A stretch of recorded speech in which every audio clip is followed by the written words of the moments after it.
PSBB, yang mana pada kali ini kita ada pada pertemuan yang ke-17, 18, 18 Tad. ya. Pertemuan yang ke-18 yang mana insya Allah kita akan membahas pada pembahasan tentang tema menjadi ulul albab dengan syukur. Hadirin rahimakumullah, sebelum kita memulai majelis kita ini, alangkah indahnya kita awali dengan eh, pembacaan basmalah. Semoga dengan pembacaan basmalah ini menjadikan acara kita kali ini lebih menjadi berkah dan juga bermanfaat. Bismillahirrahmanirrahim. Bismillahirrahmanirrahim. La hawla wa la quwata illa billahil aliyyil azim. Dan selanjutnya adalah pembacaan ayat suci Al-Quran yang insya Allah akan kita dibacakan oleh Ustadz Hendi Hafizahullah.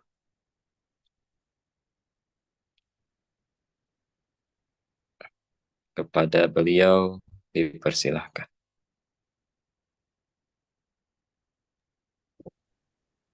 Bismillah.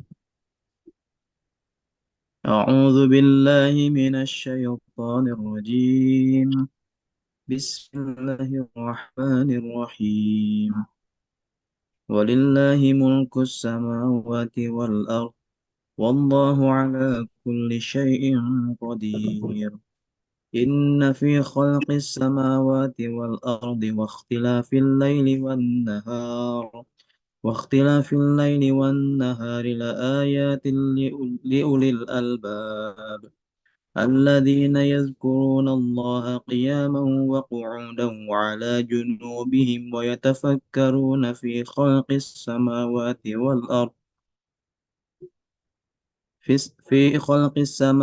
والأرض ربنا ما خلقت هذا باطلا سبحانك فقنا عذاب النار. صدق الله العظيم. Assalamualaikum warahmatullahi wabarakatuh. Shadaqallahul azim. Alhamdulillah telah dibacakannya ayat suci Al-Quran dari surah Ali, Ali Imran ayat 190 sampai sekian. Mudah-mudahan dengan dibacakannya ayat tersebut menambah keberkahan di dalam majelis kita kali ini. Dan untuk selanjutnya adalah pemaparan materi yang akan dibacakan atau yang akan disampaikan langsung oleh pemateri kita, yaitu Ustadz Dr. Kiai Haji Zainur Rafiq, yang alhamdulillah pada hari kemarin tahniah untuk beliau, alhamdulillah telah menyelesaikan sidang doktoralnya, sehingga pada hari ini sudah resmi menjadi sebagai doktor. Semoga apa yang telah dikaruniakannya menjadi sebuah keberkahan dan lebih bermanfaat lagi, baik bagi agama Islam dan juga umat. Kepada beliau dipersilahkan. Jadi mantri eta dokter. Dokter. Dokter. Bismillahirrahmanirrahim. Assalamualaikum warahmatullahi wabarakatuh. Alhamdulillah. Allahumma salli ala Muhammad wa ala ali sayyidina Muhammad. Ya Rabbi syrah li sadri wa yassir li amri wahlul 'uqdatan min lisani yafqahu qawli. Amma ba'du. Yang saya hormati Ibu Bapak, sahabat-sahabat PSBB dimanapun Anda berada, terima kasih atas segala atensi dan perhatiannya terutama pada PSBB, sehingga sampai hari ini kita masih terus bisa bersama-sama, kita bisa memiliki majelis yang kita bangun bersama. Mudah-mudahan majelis ini menambah wasilah bagi kita untuk terus punya karya dan juga berusaha untuk naik kelas setiap saat. Pada para panitia pun, Kang Faisal, Kang Hendy, Kang Fahmi, Ustadz Saifur Rahman, eh, atur nuhun. Mudah-mudahan ini merupakan sebuah karya bersama sehingga betul-betul bisa menjadi eh, portal kebaikan yang insya Allah pasti akan menjadi ladang amal baik kita yang bisa kita dapatkan hasilnya ketika nanti kita menghadap Rabbul Izzah pada waktunya.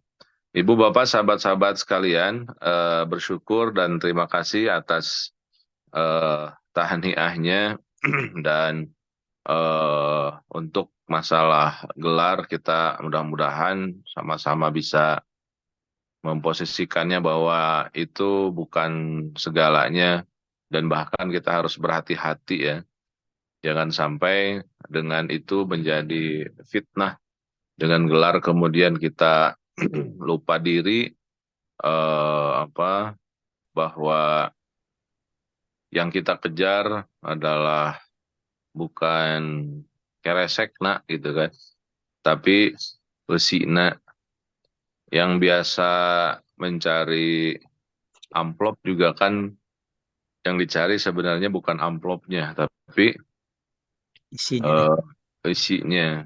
Percuma amplopnya banyak juga kalau isinya cuman pertanyaan-pertanyaan di sana.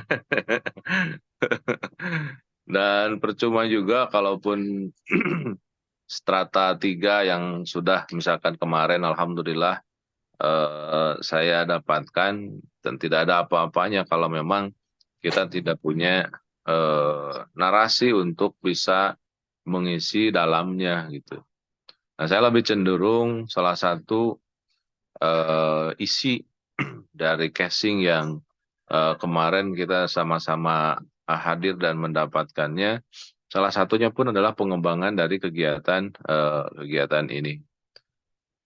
Jadi sedikit mungkin saya cerita dulu bahwa ketertarikan saya ketika selesai melaksanakan kegiatan studi di Al-Azhar, saya pulang 2004 dan saya mulai melanjutkan studi itu tahun 2015. Bisa dibayangkan 2004 ke 2015 berarti berapa tahun tuh? 11 tahun. 11 tahun kegiatan saya pengajian, kemudian berangkat umroh, membimbing, kemudian seperti itu. Bayangkan selama 11 tahun saya merasa kan jemaahnya kalau umroh itu kan beda-beda. Kemudian materinya itu aja gitu. Jadi ada sebuah taruhlah kalau disebut dengan istilah kebosanan ataupun ya karena terlalu rutin, maka saya alhamdulillah bersyukur termasuk menjadi orang yang dipaksa oleh, kalau kemarin yang hadir ada namanya Dr. Engkos Kosasi. Saya minta bantuan beliau untuk bisa mengkonekkan ke Civita Akademik di UIN Sunan Gunung Jati. Dan beliau termasuk orang yang sangat-sangat welcome. Pertama kali saya melanjutkan karir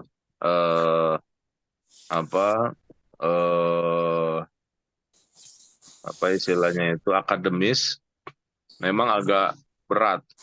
Biasa dalam dunia bisnis, dalam dunia keseharian, ya seperti itu. Kemudian harus kembali disiplin, kemudian kadang-kadang disetrap, kadang-kadang dicarekan ku dosen, gitu kan. Kadang-kadang ngejar-ngejar keberadaan dosen yang itu terus terang tidak pernah saya dapatkan ketika di Al-Azhar. Kalau di Al-Azhar itu dosennya nggak usah dicari dan luar biasa istiqomahnya dan mereka tidak digaji. Kalau di Indonesia beda dan sangat-sangat terlihat ada kelebihan dan juga kekurangannya tentunya. Yang saya ingat adalah ketika saya memulai tahun 2015 spirit untuk masuk di dunia magister. Waktu itu saya berpikir saya harus ngekos. Saya harus sewa kamar di UIN karena tinggal kan di Tasik. Kemudian kegiatan kadang-kadang ke Jakarta. Berarti saya harus punya tempat di dekat UIN. Kemudian saya berpikir kalau nyewa sekian. Kemudian nggak tiap hari juga. Kemudian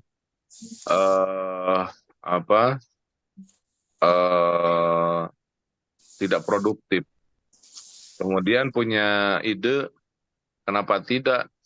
Saya nyewa tempat usaha, tidurnya di tempat usaha, kemudian usahanya jalan dan kuliahnya juga jalan. Dan alhamdulillah Allah kasih jalan. Waktu itu saya langsung sewa satu tempat di Jalan Besar dekat UIN. Dan disitulah munculnya Kafe Mekah. Jadi Kafe Mekah itu hadir seiring dengan dimulainya spirit ataupun semangat untuk melanjutkan studi. Dan alhamdulillah berarti Kafe Mekah pun sampai sekarang umurnya sudah 9 tahun. Manajer hadir ya? Nah, salah satu direkturnya Kafe Mekah itu Ustadz Awang. Dan insya Allah sampai kapanpun Kafe Mekah itu tidak akan bisa tutup dan sekarang dikembangkan oleh Teh Ois dan juga Kang Aas. Dan mohon doanya khusus untuk Kang Aas ya. Kang Awang, Ustadz Aas kemarin masuk ke rumah sakit atau di rumah? Di rawat TMC Tad. Jadi kemarin pulang menghadiri acara wisuda itu Kang Aas sakit dan masuk rumah sakit. Kita doakan khusus. Beliau adalah sahabat saya yang tanpa kenal lelah terus membersamai.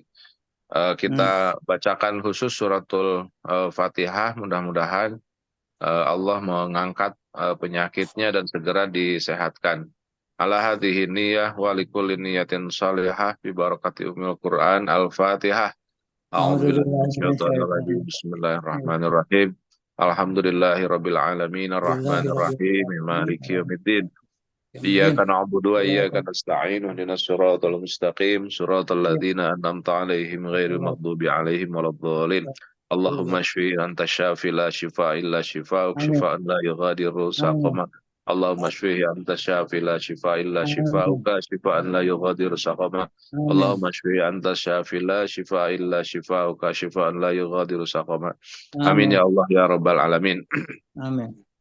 Mudah-mudahan pangersa Kang Aas segera disehatkan kembali dan bisa membersamai kegiatan kita. Mohon maaf, saya lanjutkan sedikit cerita tentang kebersamaan saya di UIN 2015.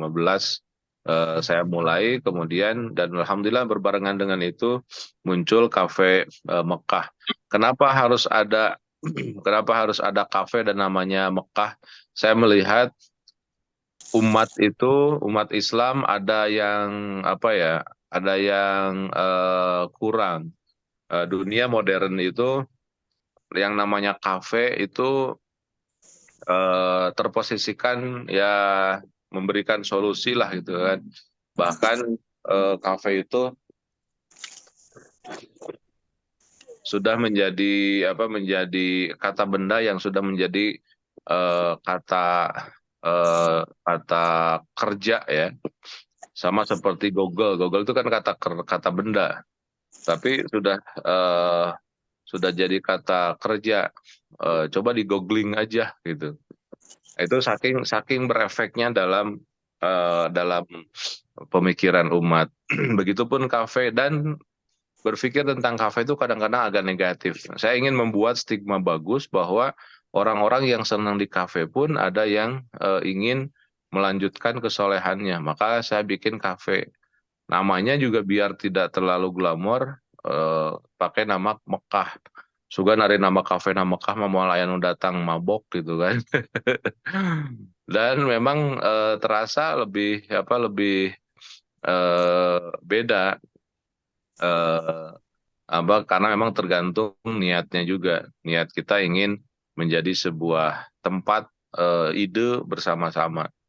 Dan alhamdulillah, tahadus bin nimah, ibu bapak sahabat-sahabat sekalian, dengan adanya Kafe Mekah itu tidak kurang dari 4 ataupun 5 organisasi besar muncul. Salah satunya adalah Paguyuban Alumni Al-Azhar. Itu pun merupakan buah dari kebersamaan saya sama teman-teman untuk berkumpul dan berdiskusi di tempat tersebut. Dan selesai tahun 2019, berarti 4 tahun saya selesaikan magister dan mendapatkan gelar Master Humaniora. Jadi MHum yang menempel di nama saya itu bukan Magister Hukum tapi Magister Humaniora. Kalau hukumnya memang dari syariah, dari pendidikan advokatnya diambil dari ijazah S1-nya. 2019 saya lanjutkan untuk jadi ada kehausan ketika kita sudah merasakan spirit akademis. Kemudian 2019 saya mendaftarkan diri untuk melanjutkan di jenjang strata 3-nya, dan alhamdulillah diterima di studi agama-agama. Itu adalah prodi baru di Indonesia,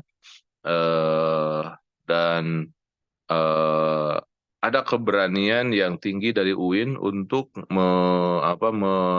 menstrukturkan pemikiran dakwah dan keagamaan, pemikiran serta tasawuf, dan termasuk di dalam tasawuf dan juga filsafat.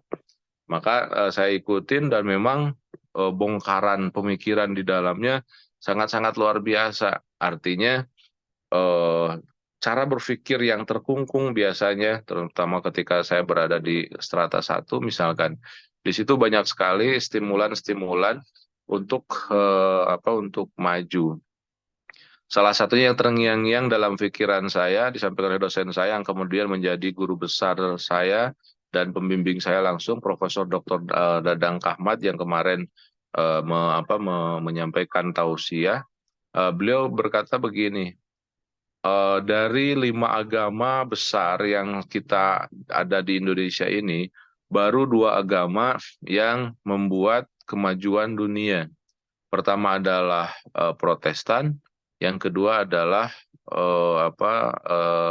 Buddha. Protestan merupakan pembaharuan dari Katolik dan bisa memajukan negara-negara Barat, dari Jerman bahkan sekarang sampai ke Amerika, menjadi negara-negara dikdaya.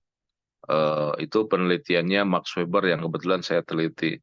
Kemudian yang kedua adalah agama Shinto, yang merupakan pembaharuan dari agama Buddha, dan itu memunculkan agama ataupun negara-negara Asia kecil, yaitu Cina, kemudian Korea, kemudian juga termasuk dalamnya Thailand. Jadi agama Buddha telah menginspirasi kemajuan zaman. Nah, agama yang besar yang belum menginspirasi negara-negara yang maju itu adalah Islam. Bahkan Islam masih hanya menginspirasi perang. Islam dengan Palestina, dengan negara-negara Timur Tengahnya, yang hiruk-pikuk peperangannya sangat-sangat luar biasa. Kata-kata itu telah menampar pemikiran saya, kenapa Islam ini tidak maju? Kenapa Islam ini tidak seperti mereka yang punya progresivitas ke dunia, kemudian menyejahterakan. Nah, inilah yang kemudian terus saya padankan dengan pemikiran-pemikiran bahwa banyak kritikan. Salah satunya adalah yang muncul ketika kita berpikir tentang pendidikan, ekonomi ataupun juga perdagangan. Yang menggelitik saya, kenapa kemudian nanti menjadi sebuah disertasi, adalah ketika membaca di dalam surat Al-Baqarah di rubu awal itu ada kalimat begini, kan sebelumnya cerita tentang konsep kebahagiaan, kemudian konsep tauhid, dan konsep orang-orang munafik. Ada kalimat begini di awal-awal, fama robihat tijaratuhum, ya kan? Ulaika ala hudam min rabbihim wa ulaika humul muflihun.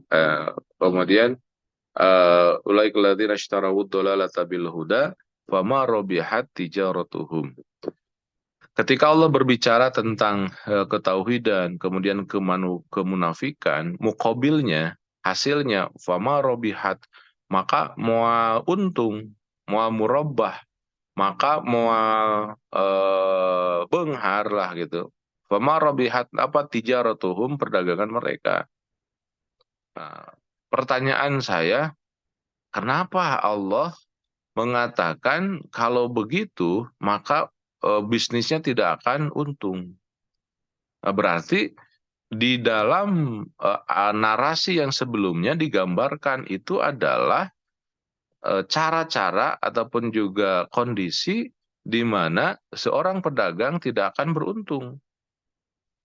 Saya bilang berarti itu bukan mutlak menggambarkan tentang ketauhidan, tapi bagaimana menggambarkan tentang suasana ideal yang tidak dicapai oleh orang-orang yang seperti itu. Dan kemudian setelah dilihat, ternyata betul Rasulullah juga adalah seorang tujar, seorang bisnismen. Dan tidak mungkin kalau Allah titipkan kepada Rasulullah, kemudian tidak dicontohkan oleh Rasulullah Shallallahu Alaihi Wasallam.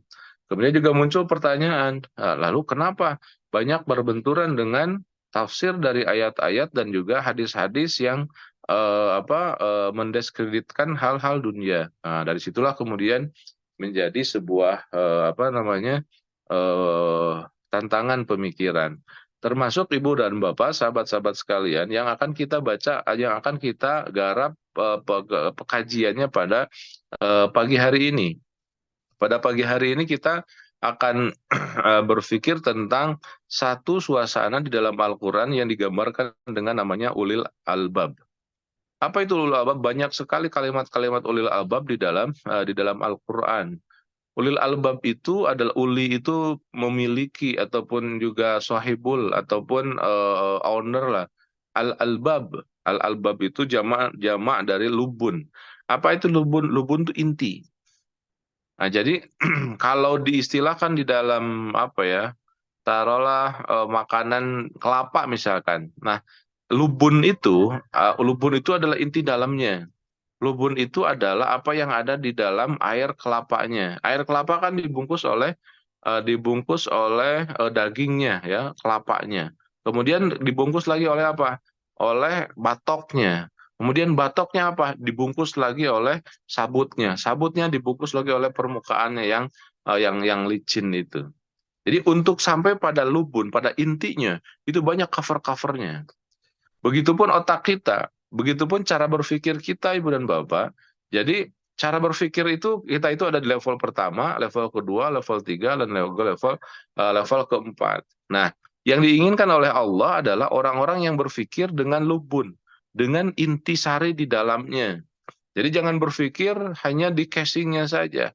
Orang-orang yang berpikir di casingnya itu adalah salah satunya mungkin bisa dikatakan adalah seperti pemahaman Daud Az-Zahiri. Az-Zahiri itu yang sekarang banyak berakar pada pemikiran-pemikiran Salafi, pemikiran-pemikiran Wahabi yang hanya bermodalkan tekstual. Ini haram, ini tidak boleh, ini haram, masuk neraka, gitu kan? Itu cara berpikir yang tidak menggunakan intisari. Dia hanya coveringnya saja.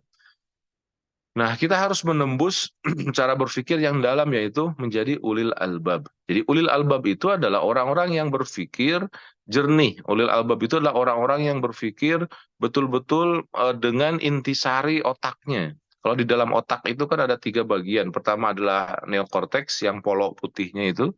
Kemudian bagian dalamnya adalah limbic system, yang dalamnya lagi adalah otak reptilnya.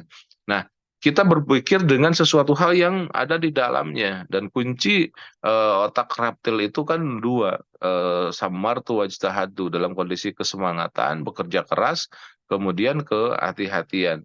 Hadza huwa taqwa, dan ini adalah ternyata intisari dari takwa.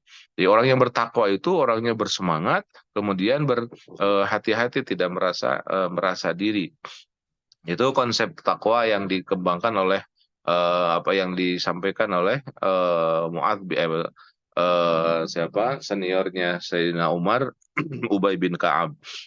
Nah, Ibu Bapak sahabat-sahabat sekalian, berarti bagaimana kita bisa menembus cara berpikir bukan hanya dengan cara berpikir casingnya saja, luarnya saja, tapi dalamnya. Nah, itulah yang kemudian dalam Al-Quran disebut ulil albab. Jadi ulil albab adalah orang yang berpikir dari cara pemikiran yang terdalam. Ulil albab, orang-orang yang betul-betul berpikir dengan intisari yang ada di dalamnya. Nah, masuk ke pelajaran ataupun juga diskusi kita pada pagi hari ini, siapa sih ataupun apa sih ulil albab? Tadi Hendy tadi sudah menggambarkan tentang ayat tersebut. Ayatnya adalah bagaimana Ustadz Hendy tadi ayatnya? Inna fi khalqis samawati wal ardi wa ikhtilafil laili wan nahar. Inna fi khalqis samawati wal ard. Sesungguhnya dalam pembentukan alam raya ini, inna fi khalqis samawati wal ard, pembentukan langit dan juga bumi, la ayatil li ulil albab, ada tanda bagi ulil albab. Dalam ngebentuk alam raya ini ada pelajaran bagi ulil albab. Nah, berarti siapakah ulil albab itu? Ulil albab itu ada 3 indikasi dari ayat ini.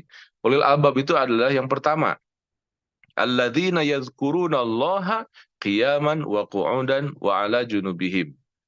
Ulil albab itu, cara berpikir ulil albab itu 3. Pertama adalah mereka-mereka yang mengingat Allah, mereka-mereka yang berzikir, alladzina yadhkuruna, mereka-mereka yang berzikir, qiyaman, berdiri, wa qu'udan, duduk, wa ala junubihin, nyangeyeng gitu kan.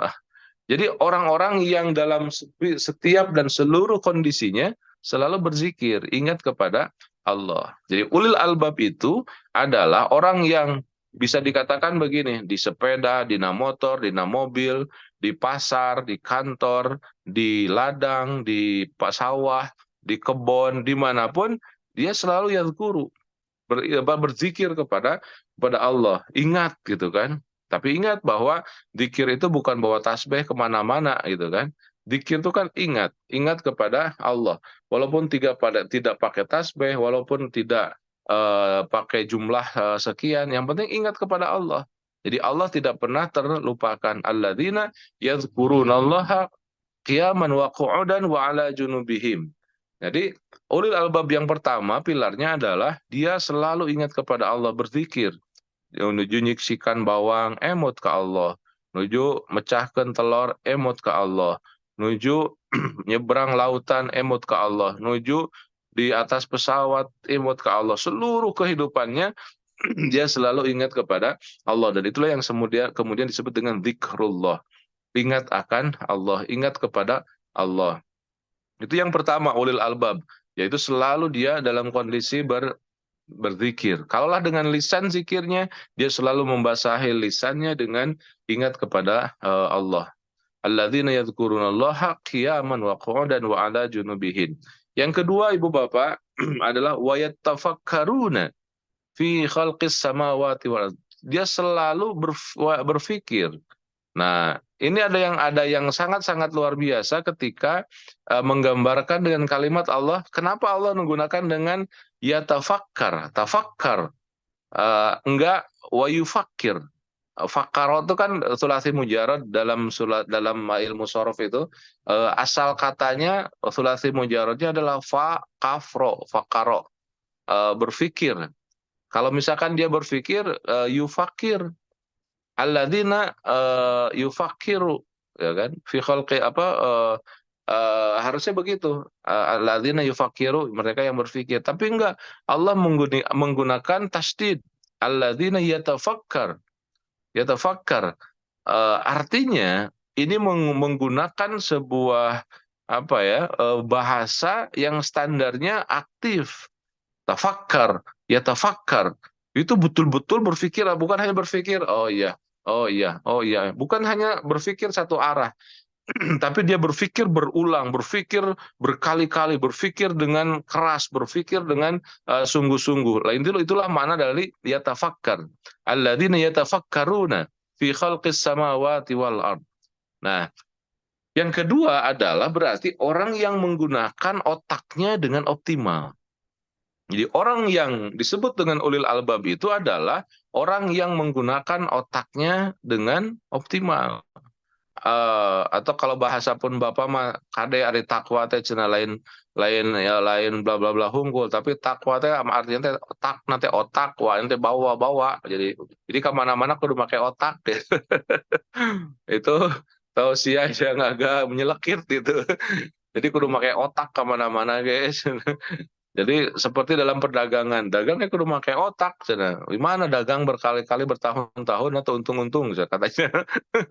Jika tuh pakai otak, nah itu salah satunya adalah wayatafakkar. Jadi bukan yufakir. Beda antara fakara yufakiru, berpikir. Kalau misalkan di angka 1 sampai 10, yufakir itu kalau tidak berpikir kan 0. Dia berpikir misalkan angka 2 sampai 3. Kemudian yatafakkar, menggunakan wazan tafa'ala, yatafa'alu. Dari fakaro ke fakaro itu juga beda. Kalau fakaro yufakiru itu di sulasi mujarad, sulasi mujarad.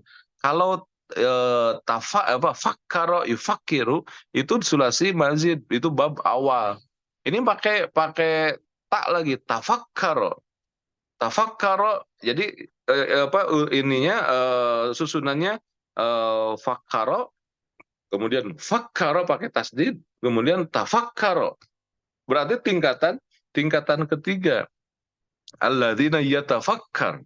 Berarti 3 kali optimal, 3 kali berpikir, 3 kali bersemangat, 3 kali gelombang untuk sebuah cara yang optimal. Nah, berarti dia betul-betul menggunakan pikirannya dengan sangat-sangat, ini teh naon sih masalahna gitu kan.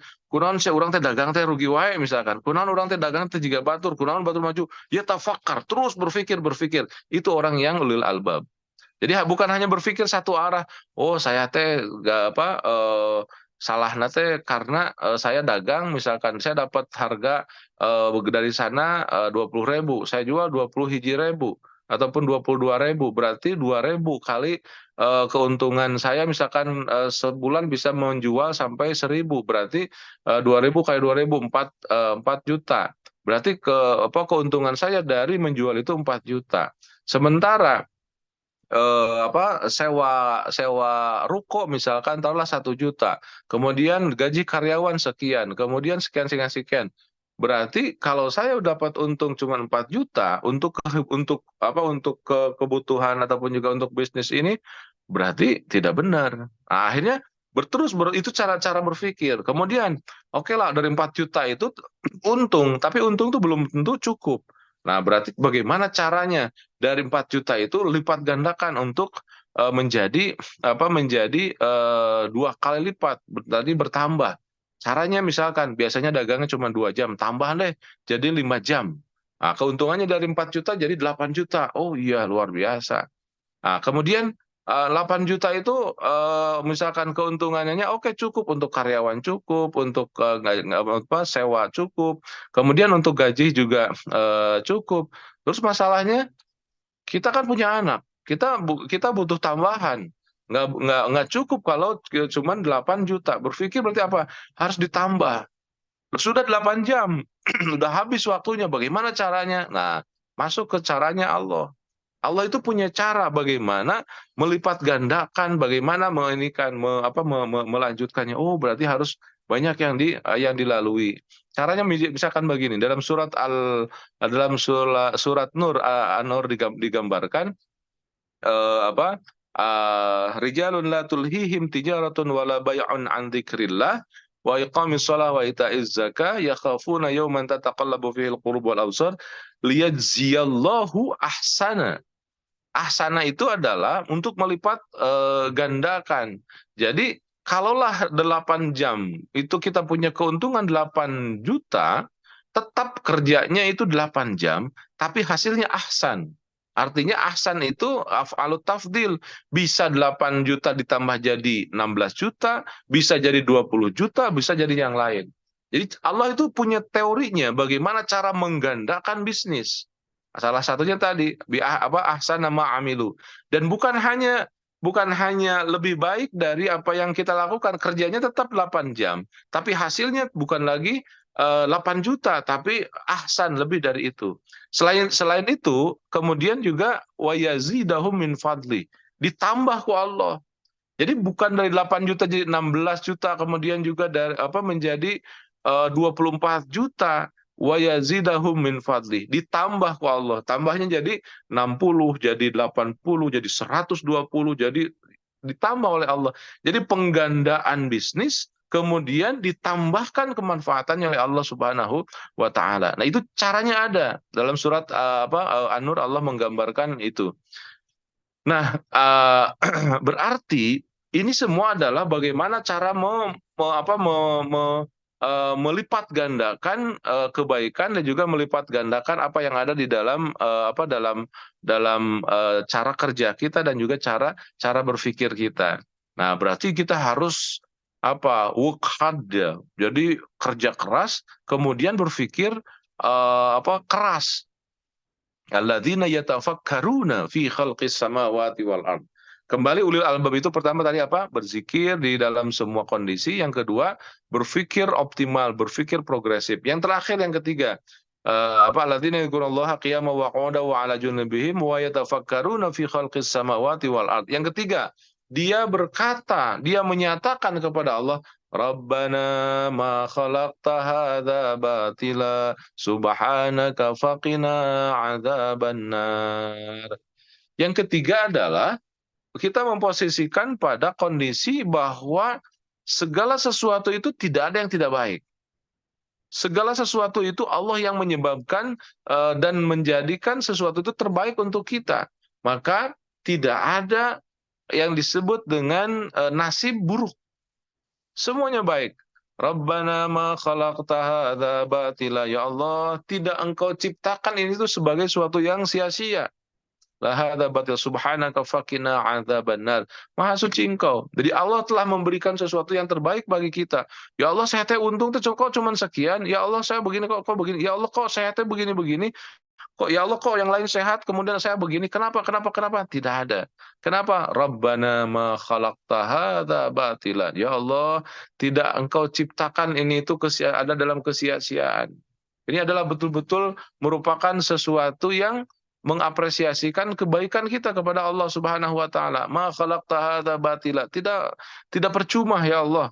Engkau pertemukan aku dengan orang ini, engkau pertemukan aku dengan si anu. Ibu bapak kadang-kadang kita kesel amat sih orang tersebut ngeselin ke kita gitu kan. Pertanyaannya, kenapa yang Allah kenalkan kita ke dia itu tidak orang yang baik misalkan menurut kita? Kan ada sebabnya. Artinya Allah sengaja mendatangkan orang yang paling nyebelin ke kita misalkan masuk dalam rumah kita. Dan itulah tantangan bagi kita agar kita bisa mengapresiasikannya kepada Allah Subhanahu wa taala. Maka inilah yang menjadi kunci dalam pemikiran kita, tidak ada sesuatu hal, tidak ada sesuatu yang sia-sia. Tidak ada sesuatu hal yang jelek Allah berikan kepada kita. Meskipun kita tuh sakit ya Allah, kita tuh tidak nyaman ya Allah, kita itu berbeda dengan yang lain yang lebih beruntung menurut kita. Tidak. Semuanya adalah yang terbaik dari Allah Subhanahu wa taala.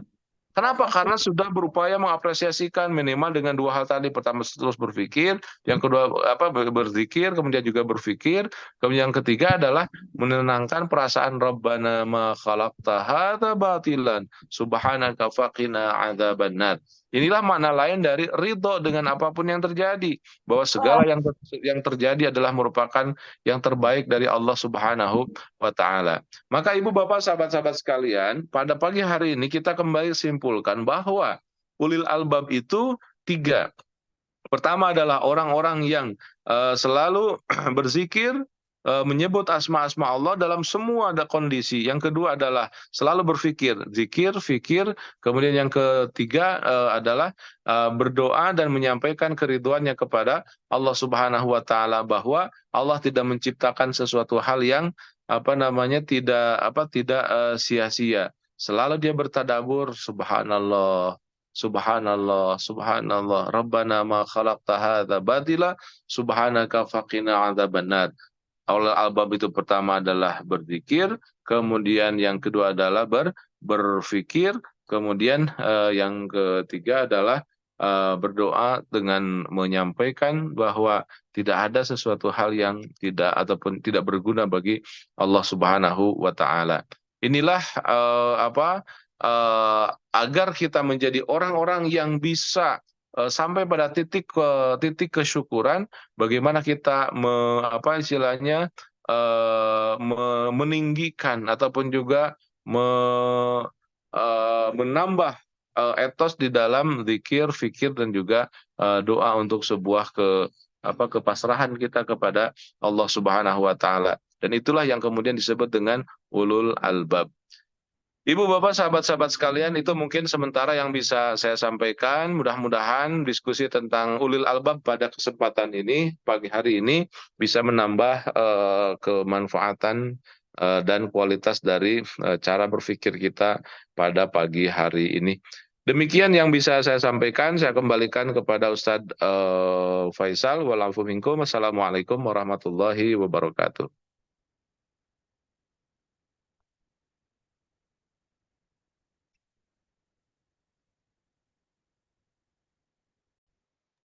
Waalaikumsalam warahmatullahi wabarakatuh. Terima kasih kepada guru kita semua yang telah memberikan paparannya mengenai tema kali ini. Untuk selanjutnya mungkin adalah sesi tanya jawab. Barangkali ada yang mau hendak bertanya ataupun menyampaikan, boleh silahkan, baik secara langsung ataupun via chat juga boleh. Mangga, silakan.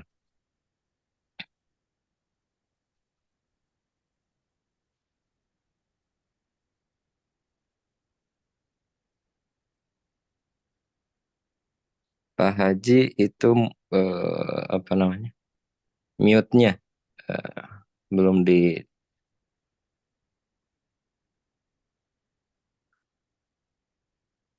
mikrofonnya.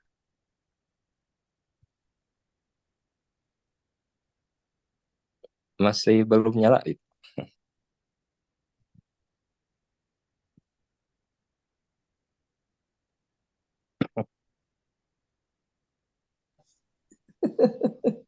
Gitu ya.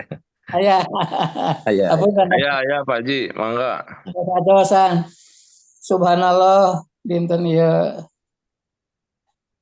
ngawilujengkeun. Atur nuhun Pak Haji. Mudah-mudahan tambih berkah bil khusus. Amin.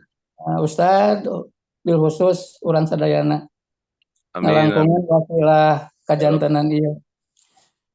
Nu kadua topik menarik teras, apalagi ini ulil albab, terkesan subhanallah mengenal satu upaya melahirkan generasi ulil albab.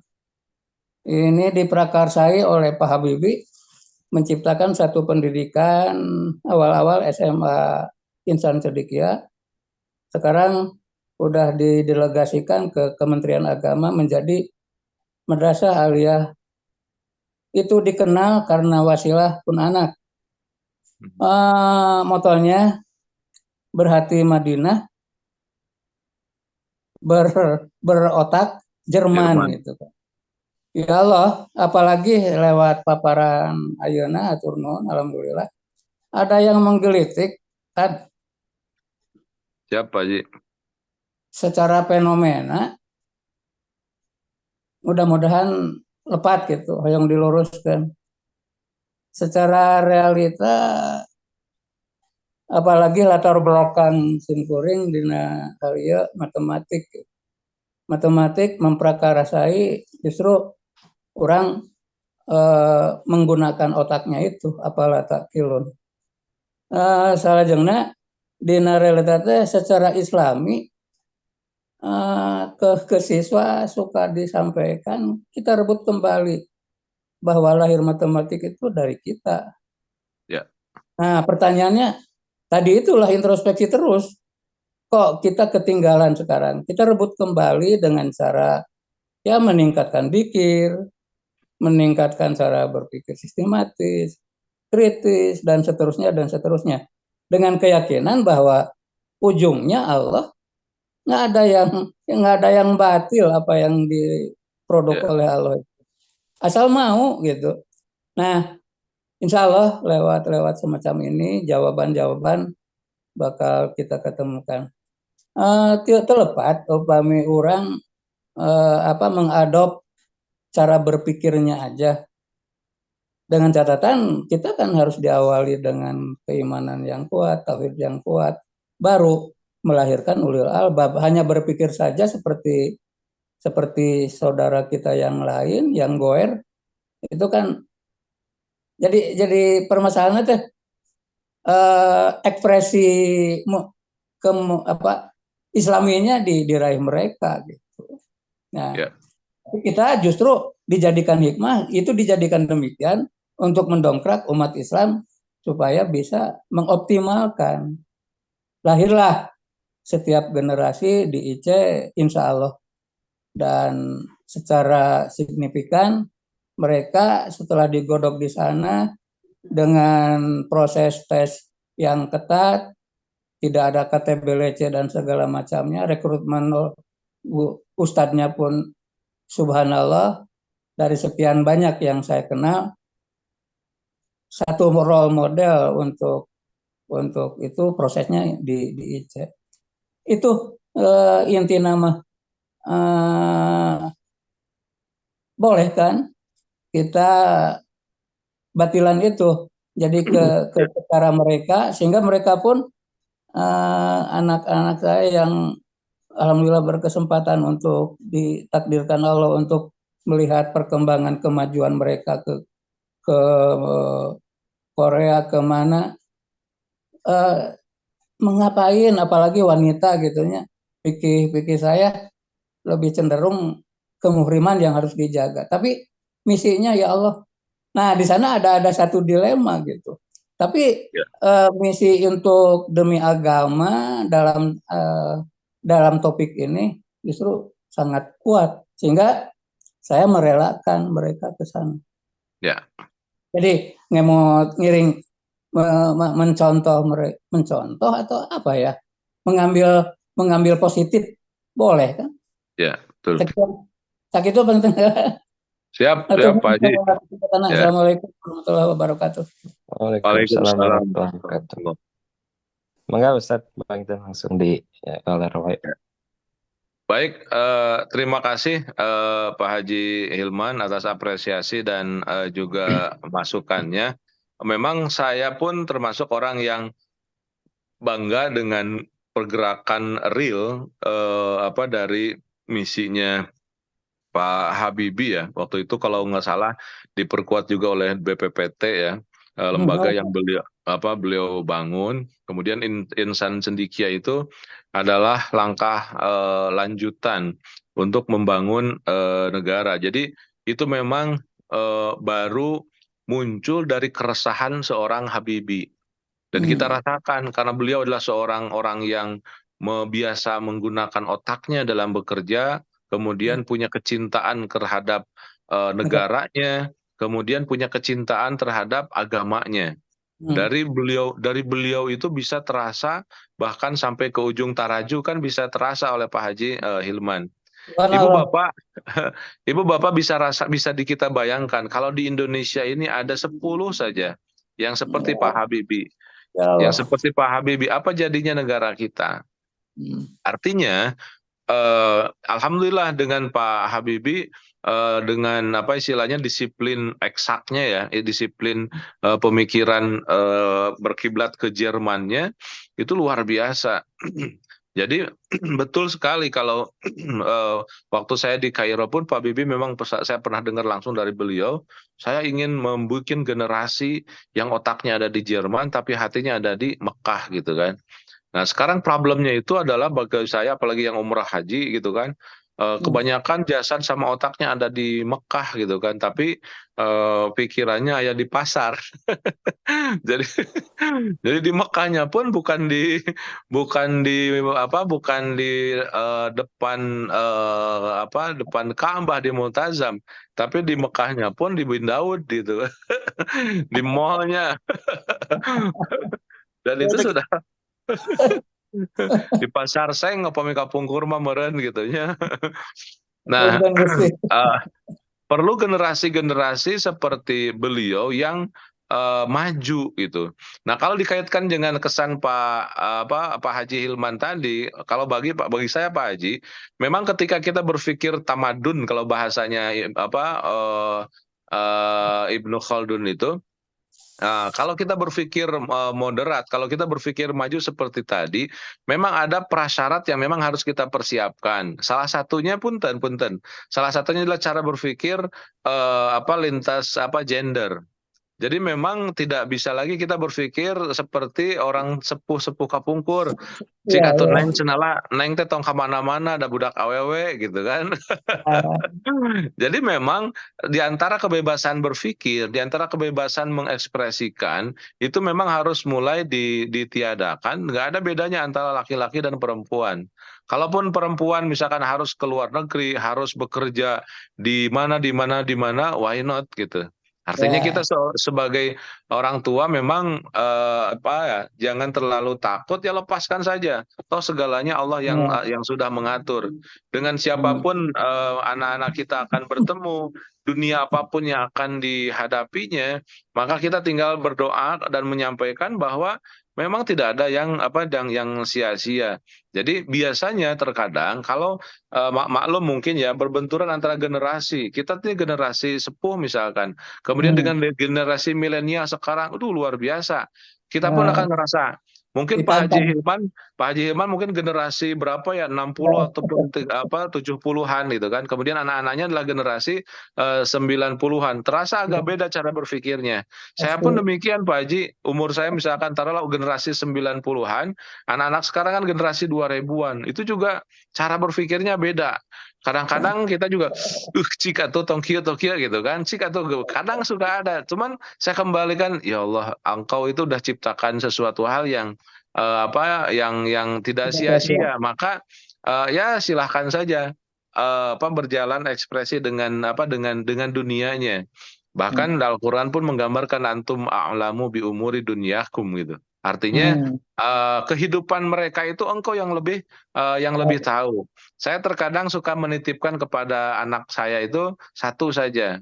Kadang-kadang ayah takut kalau anak ayah tidak bisa merasakan pedihnya perjuangan. Itu saja yang ingin saya takutkan kepada anak-anak. Kalau misalkan istilahnya tuh menghadapi yang lainnya sih oke. Cuman saya sampaikan kepada anak saya itu, saya takut saja kalau generasi sekarang ataupun anak-anak tidak bisa merasakan bagaimana pedihnya sebuah perjuangan. Berpikir hanya instan, berpikir hanya dalam sebuah suasana yang serba mudah gitu kan. Nah, tidak sampai pada pemikiran di belakang itu.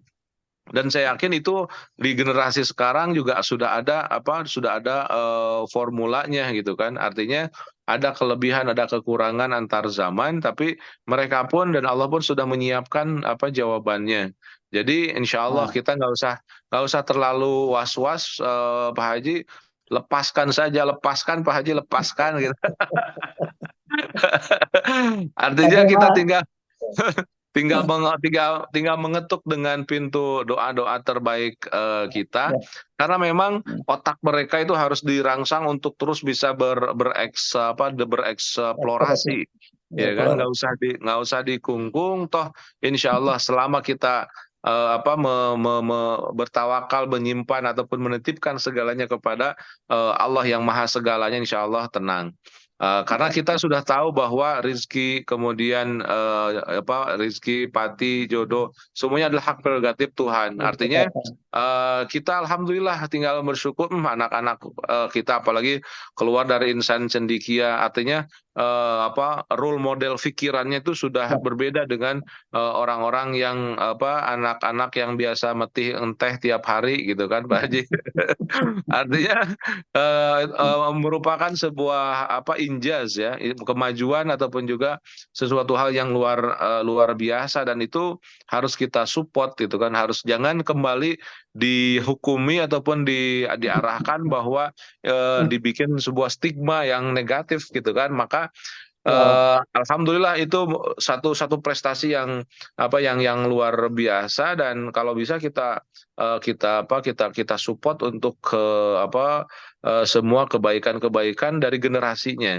Jadi kadang-kadang kita juga ingin ya anak-anak kita itu seperti yang kita pikirkan itu kan, dan itu sesuatu hal yang mustahil gitu. Tidak akan bisa kita rasakan ya. Kembali pada segala sesuatu kita pasrahkan kepada Allah, dengan bukan hanya mengkooptasi otak untuk berjalan dengan baik, tapi masuk ke yang ketiganya, Rabbana ma khalaqta hadza batila subhanaka faqina adzabannar. Jadi pertentangan antar generasi dengan kreativitas anak-anak kita termasuk itu tidak akan menjadi sebuah masalah, bahkan terus kita arahkan. Bahkan kadang-kadang saya ingin juga kalau ini ke anak-anak tuh, apa yang dikaryakan, apa yang diperbuat, saya datang, saya ikutin gitu. Bahkan artinya dunia mereka tidak sendiri, kita ikutin dan kita support. Kalau mau misalkan Pak Haji, ketika anaknya bahkan perempuan berada di sebuah kota yang gimana gitu kan, sengaja kita datang ke sini, ke sana, nongkrong, ikut cing naon sih nah, ikut artinya perlu kehadiran kita sebagai supporting system, support untuk generasi sekarang, generasi milenial, tidak dipandang sebagai sebuah pandangan yang mohon maaf, yang kolot lah gitu kan. Karena biasanya terbenturnya kemajuan itu antara budaya dengan pemikiran. Dah budaya di dia mah kia, sementara pemikirannya sudah progres lebih jauh gitu. Saya sangat setuju, Mbak, dan saya yakin bahwa Pak Haji pun sudah membuktikan, terutama kepada anak-anaknya, untuk mendapatkan sebuah jalan terbaik dan arahan terbaik dalam dua hal tadi. Pertama adalah eksak, kemudian yang kedua adalah agama. Kalau eksaknya sih alhamdulillah semua kita sudah rasakan, teruji lah dengan kemajuan zaman. Nah, yang kedua adalah agenda kita bersama adalah tentang agama. Jadi jangan sampai agama yang difahami itu 14 abad yang lalu, 10 abad yang lalu, itu biasnya masih kita pegang sampai sekarang. Maka seperti kata Prof. Dadang Kahmad kemarin, memang sekarang kita dibutuhkan cara berpikir orang-orang yang revolusioner di dalam Islam. Kalau misalkan kita butuh Islam baru gitu. Wah, ini bakal jadi bakal jadi masalah nih kalau misalkan dipandangnya sesuatu, wah Islam baru ini jangan dibikin kelompok yang sempalan dalam Islam gitu. Tapi intinya ya itu tadi. Memang di antara kehati-hatian Islam dalam mengarahkan dunia yang tamadun, yang moderat, itu memang harus kita kawal biar tidak terlalu kebablasan.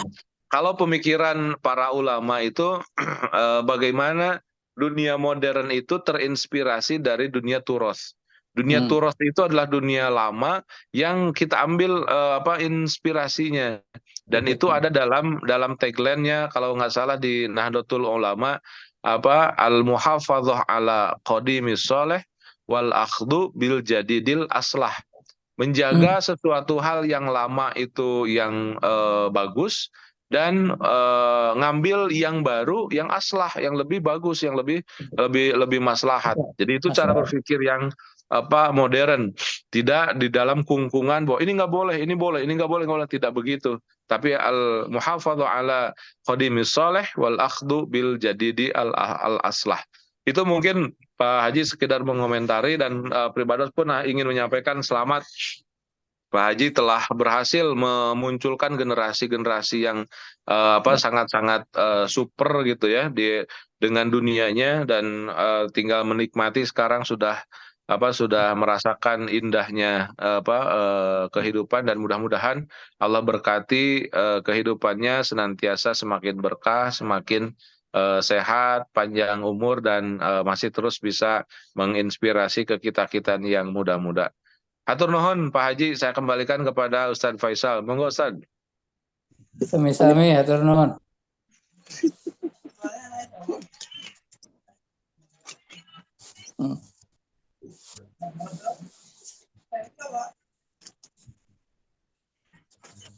Pak.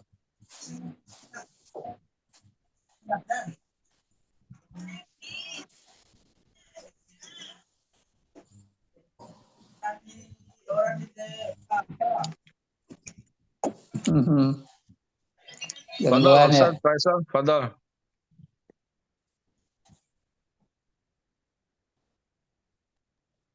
Baik, terima kasih pada Ustadz Zainur Rafiq. Barangkali masih ada pertanyaan ataupun tambahan dari yang lain.